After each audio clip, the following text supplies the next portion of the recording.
दोस्तों, स्वागत है आपका ब्रेक के बाद। क्या आप जानते हैं 01191 और 01192 इन नंबर्स का क्या मतलब है? जी नहीं, ये किसी जासूसी नॉवल का नाम नहीं है, बल्कि इंटरनेशनल एक्सेस कोड्स हैं जो कनाडा से भारत और पाकिस्तान कॉल करने के लिए इस्तेमाल होते हैं।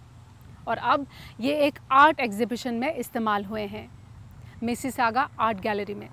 और इसे शुरू किया है साउथ एशियाई फर्स्ट और सेकंड जनरेशन कैनेडियंस ने।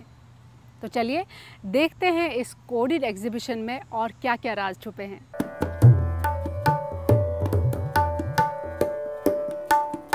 ज़ीरो 1191 और 01192 में सिर्फ एक नंबर का फ़र्क है, पर इस एक नंबर ने दो देशों में काफ़ी दूरियां बढ़ा दी हैं।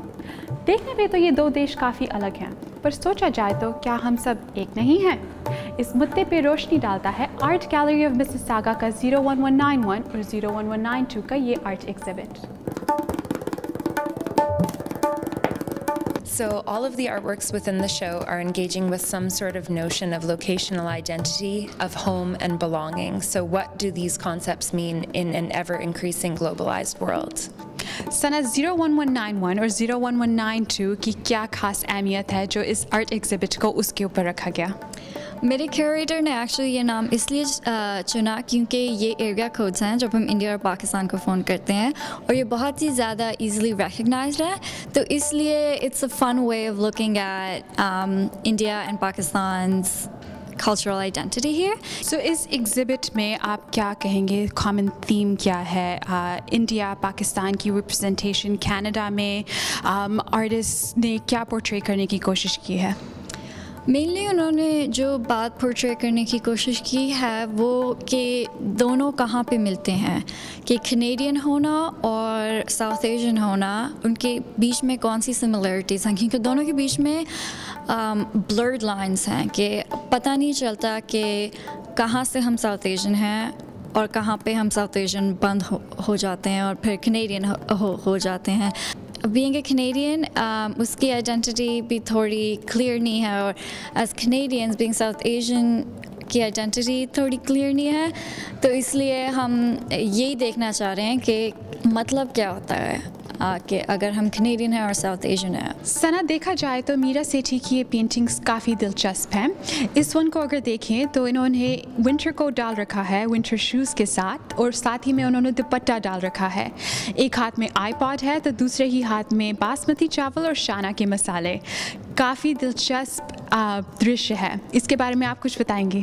वैसे अगर सोचा जाए तो कैनेडियन विंटर्स में हमें कभी ये मंजर मिलता है देखने को, जो आपने विंटर कोट पहना हुआ, ऊपर दुपट्टा, हाथ में मसाले और दूसरे हाथ में आईपॉड।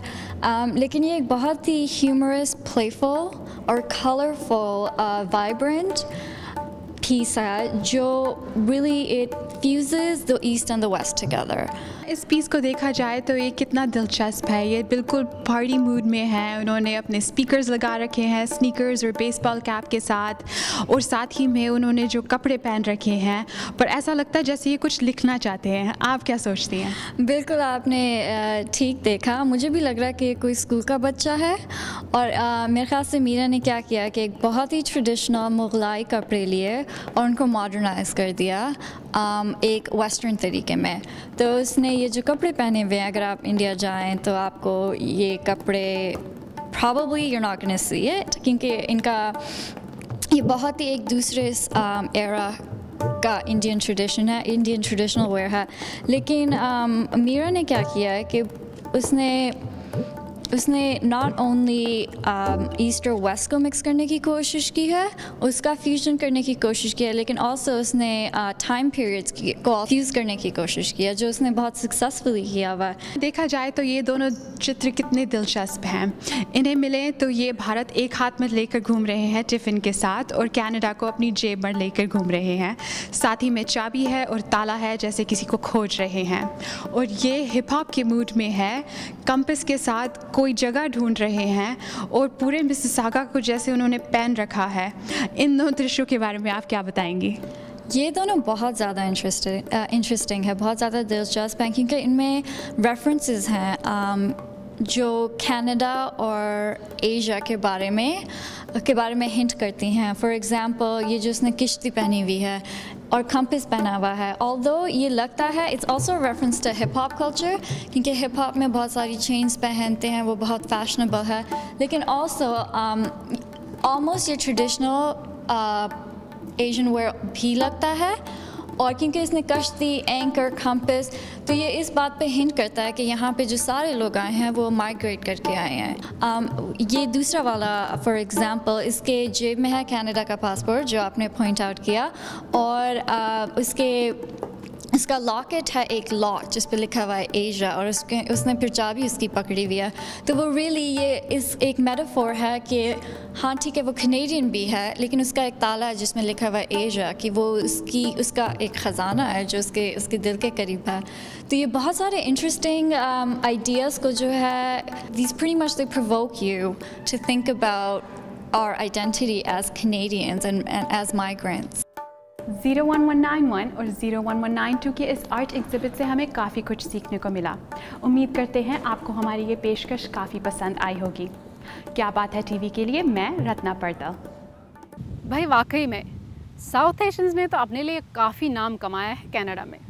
दिल बहुत खुश होता है और कह उठता है क्या बात है। वक्त हो चला एक छोटे से ब्रेक का, आप जाइएगा मत, हम बस वापस आते हैं।